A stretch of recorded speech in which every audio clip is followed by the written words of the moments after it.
Welcome back to my next playthrough series. This time it's going to be Lord of the Rings, the board game. This came out in 2000, so it's not a new game. And I think it's been referred to as an abstract thematic, which sounds like a contradiction in terms. But it is basically somewhat of an abstract game, but it's the tale of Frodo and his companions trying to destroy the One Ring, based, of course, on the Tolkien's Lord of the Rings. And so we have beautiful artwork by John Howe in the game. And this is the original version, the Hasbro version, which came out in 2000. Not the Abomination, which was the Fantasy Flight reprint from, I don't even know, in 2009 or 10 or somewhere around there. They came out with a Silver Lion edition, which in my opinion is inferior in just about every single way. And for one thing, just taking a look here, we have the really, really cool Sauron Token, which goes down here at the end of this tracking board. And we have nice little pewter miniatures that came with the Hasbro version. I think they're pewter anyway, I don't think they're plastic, in brightly colored colors so you can tell them apart. We have these little white cones, which are kind of interesting, but they serve their purpose. And so, boy, how to explain the rules of this game? They're a little bit interesting. It's a card playing game. And cards have symbols on them, and the symbols match symbols on the scenario boards. And there are 4 scenario boards. And you basically travel from Bag End to Rivendell to Moria, Lothlorien, Helm's Deep, Shelob's Lair, and finally into Mordor. So I will zoom in a little bit on some of the sections here, and we'll take a look at some components, and we'll try to explain a little bit of how the game plays, and then I think we're going to get prepared in this episode to end up in Moria, which is the first scenario, because there's a bunch of stuff that can happen at Bag End and at Rivendell. So let me readjust the camera, and we'll get to explaining some components, a little bit of gameplay, and do some preparation to get to Moria. Alright, so I'm going to focus in a little bit of this board right now. We have our 3 hobbits, and in this game we're going to be playing Frodo is the yellow, Sam is red, and Pippin is green. Now they have special abilities, and we'll look at their cards here in a minute. We have a token here on this board to represent where we are. We start the game in Bag End, of course. These are Hobbit Cards, and there's a huge deck of Hobbit Cards, and they have a bunch of symbols on them. They have trees, they have walking feet. The star symbol is a wild card, can be anything. We have the friendship symbol, and we have the cross swords fighting symbol. And you'll notice some are gray and some are white. And so what that means is on your turn, you can play up to 2 cards. You can play 1 white card and 1 gray card, but you cannot play 2 gray or 2 white unless you have a special ability that allows you to do that. And Pippin does have that ability, so just so you know. And so I'm going to zoom way in here once we start beginning, but I just kind of wanted to show you the track. So of course, we're going to start in Bag End, we're going to do what it says here, and then we're going to move to Rivendell, and we're going to do what it says here, and then we will move over to Moria, which is right here. So that's going to be the track of our fellowship. Now they stay here unless they are told to move forward. And there are effects in the game, namely this die, which has 1 dot, 3 dots, 2 dots on it, 2 card symbols, the Eye of Sauron, and a blank space. And there's times in the game where you'll see a black square either on this board, in some card effects that may come up, and on these scenario boards that tell you to roll this die. And when you roll this die, you roll it, and if say 3 comes up for Frodo, then 1, 2, 3. He'll move 3 along the track towards corruption. So the hobbits are going to get more corrupted this way. And Sauron, of course, starts at the other end, and he is going to start overtaking the land, moving this way. If Sauron and a hobbit meet in the same space, that hobbit is destroyed and removed from the game. If that Hobbit happens to be carrying the ring, the game is over and the cooperative players lose. Okay, I'm going to zoom in on some other things and talk about them. All right, I was going to say zooming in, but I can't really to get everything in here. So quickly, we have a bunch of shields here, shield tokens, with numbers 1, 2, and 3 on them. And these will be collected on the scenario boards as the tokens, the white tokens, move along, depending on which cards are played by the hobbits on their turn. And so these are score points at the end of the game if you have left over and you've won the game. And they can also be cashed in for Gandalf cards, which will show you in a moment, or other effects on scenarios will say you must cash in so many shields or bad things happen to you. There are also cards associated with the different locations. On the board we have 12 cards for Rivendell, 2 for Moria, 12 for Lothlorien, 4 for Helm's Deep, 2 for Shelob's Lair, and 3 for Mordor. And those are the different, some are the locations on this board and some are the big scenario boards. All right, and let's take a look. We have Hobbit Cards, a huge deck of these. So these are the cards we're going to basically be using and playing in the game. And you'll see, again, how those come into effect as we gather them. All right, and there's another thing that we have here. This is one of the timing mechanics of the game. I'll just grab a few out of the bag. I use a bag for this. You're supposed to shuffle all these tiles and then put them in a stack, but I find it easier just to have them in a bag, pull them out, and then between scenarios, they're easier to do. So there's all kinds of things in here. There's trees. There's this is the sundial, which means an event is going to take place, and there's some cards that let you cancel the event, or some of these tokens will allow you to cancel. So if we discard 3 cards, this event doesn't happen. There are events that just happen and there's nothing you can do about it. Friendship token, event tree. There's another one you can cancel. This means the ring bearer is going to move 1 space along the track, no option. We have the fighting symbol.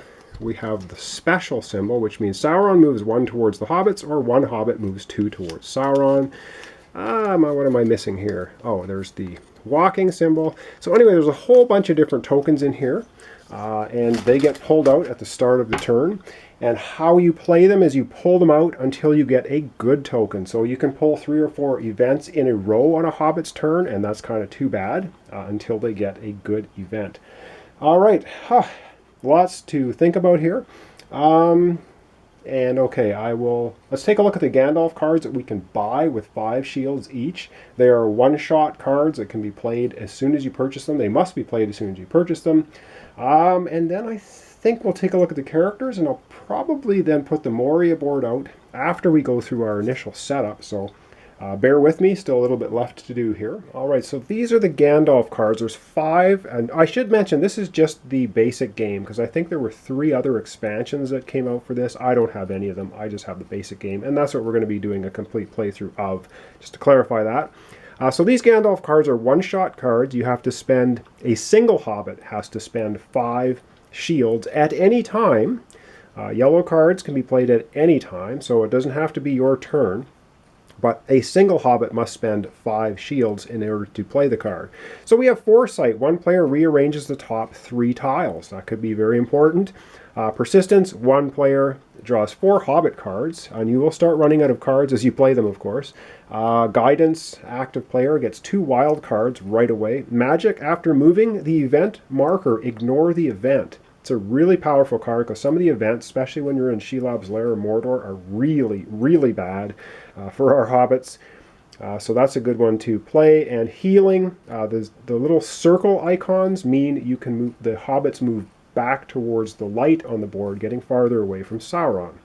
There are also 6 tokens here face down, 2 1s, 2 2s, and 2 3s, and they're just scrambled. There are large shield icons on the scenario boards. If you land on a large shield icon, you randomly take one of these. So you might get a 1, a 2, or a 3, whereas normally the small shield icons, you just get a 1 for that. All right, I think we're going to go take a look at the characters, and then we are going to do the preparation and get ready to head into Moria. All right, so let's take a look at our 3 characters. So we have Frodo, who is, of course, the ring bearer at the start. We have Sam, and we have Pippin. This can be played between 2 and 5 players. If you play 2 players, you play Frodo Sam. If you play 3, you play Frodo Sam Pippin.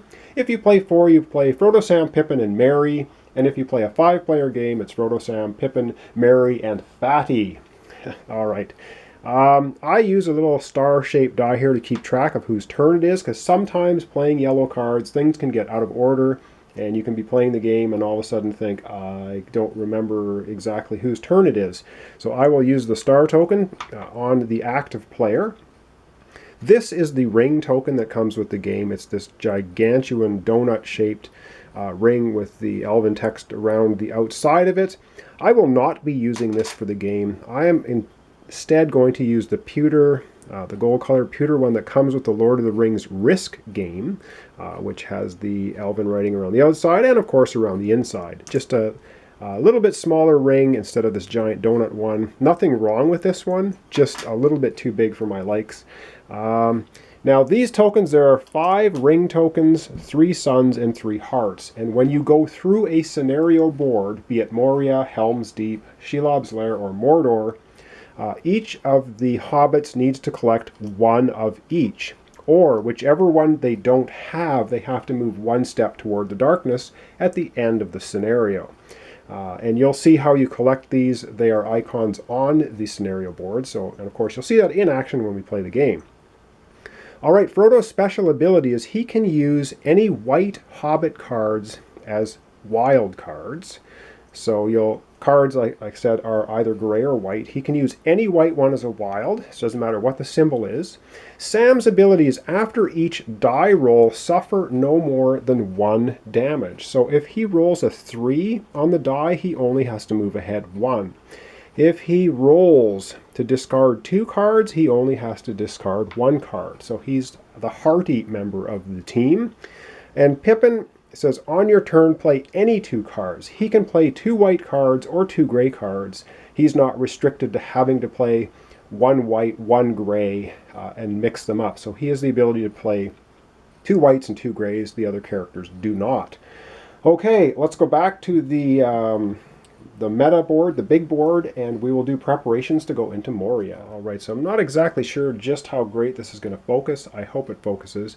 The first step when we're at bag end, it says each player receives 6 Hobbit cards. So let's go to the player area, and they're each going to get 6 of the green Hobbit cards. All right, and because this is a co-op game, everything can be face up. So I'm just going to deal them face up. So we have a sword for Frodo, a sword for Sam, walking symbol for Pippin, and we have friendship, we have a wild card, we have tree, 2, tree, walking, friendship, tree, tree, sword, friendship, friendship, friendship, grays, and we have a walking, we have a sword, and we have a walking. All right. So that is the 6 cards that each of the hobbits get to start. Let's go back to the board and take a look and see what's next. All right, so what's next is the ring bearer, which is Frodo, can roll the die and reveal 4 hobbit cards face up for distribution. So that gives us a little bit of a leg up, but the issue is you have to roll this die and you can end up hosing yourself pretty badly if you roll poorly. So for this, I think I'm going to skip it. I'm going to skip it. The next section is a Nazgl Appear. So this is supposed to be thematic, of course. They're in the Shire. They're heading for Bree. The Nazgl appears, chases them, and they're trying to get away. So 1 player needs to discard 2 tree symbols. Otherwise, the Sauron token is going to move 1 space toward them. And I should mention the Sauron token I put at 15 to play like an easier game. If you want to play a harder game, you put the Sauron token on 12.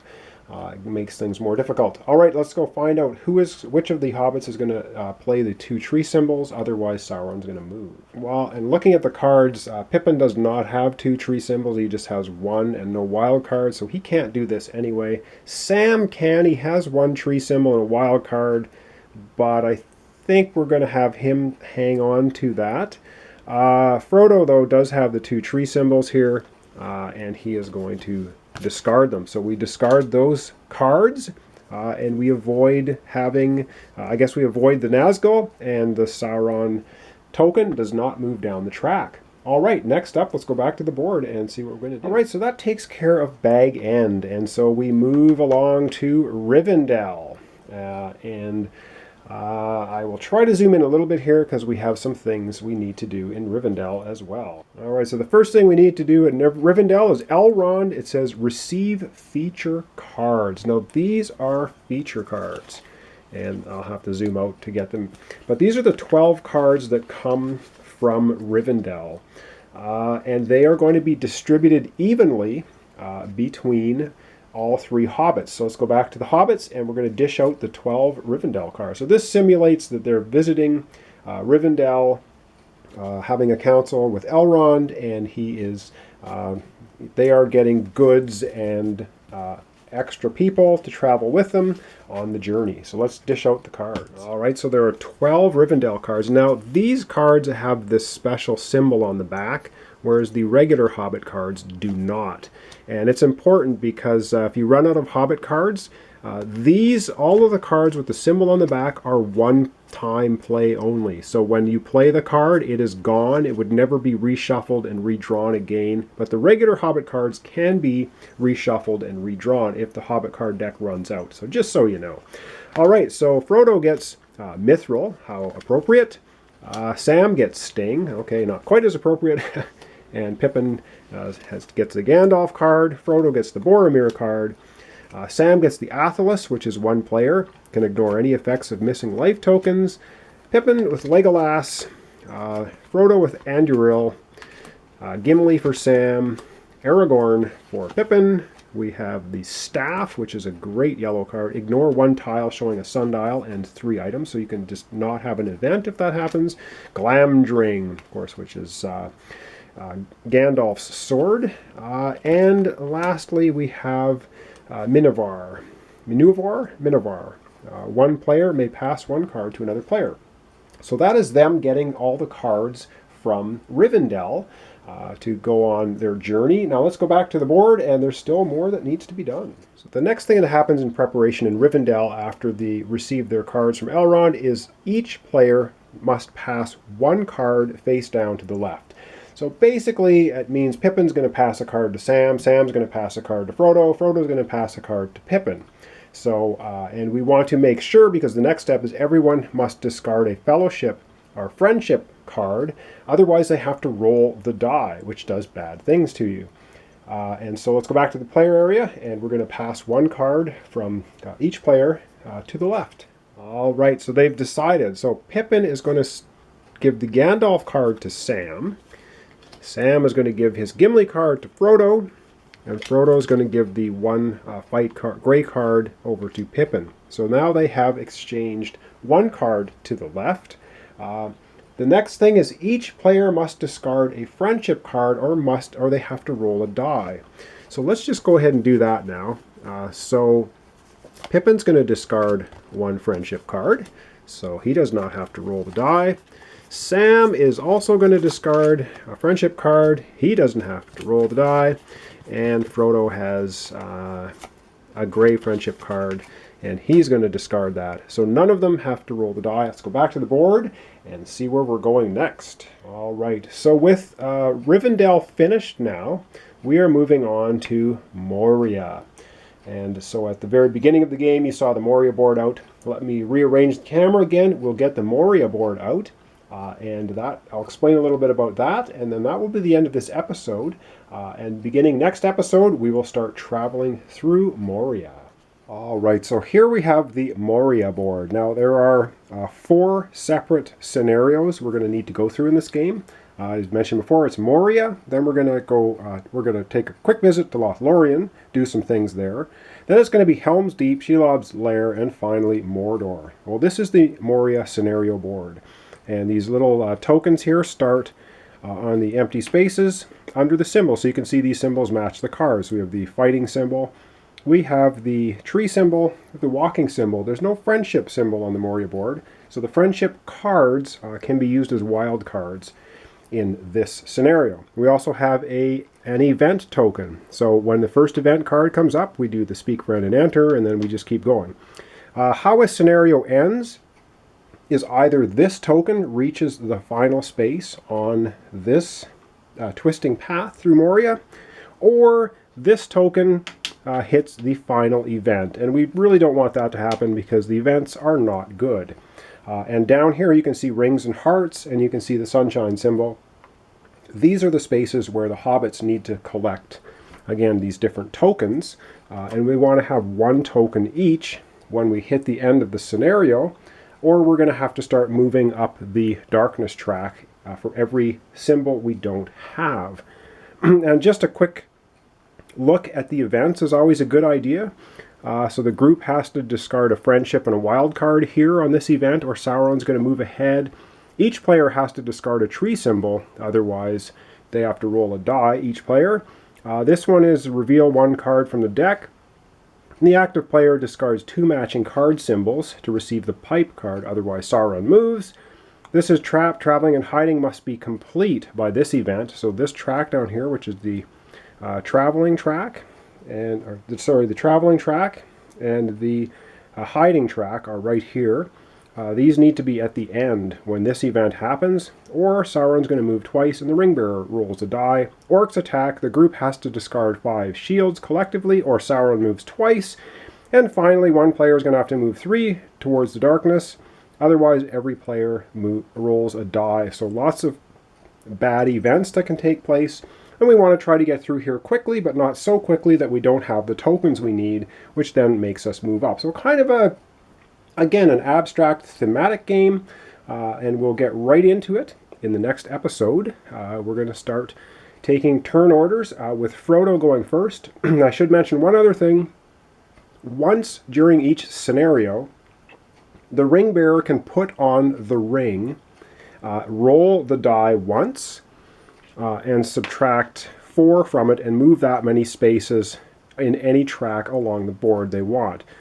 But only one track. So if we roll a 3, then the ring bearer, or the token, moves 1. If we roll a blank, it gets to move 4. This can happen after we draw an event token. So if an event is really bad for us, and say this token is over here somewhere, the ring bearer can put on the ring, roll the die, and we can end the scenario before we have to have the event. Whew. Anyway, lots of talking. Join me next time, I guess, and we're going to start into Moria. We've already done all the setup. We're ready to go here now. So thanks for watching, thanks for subscribing, and join me next time for Lord of the Rings, the board game, where we are going to start tackling Moria with this really cool John Howe artwork on every board. All right, thanks for watching, and join me next time.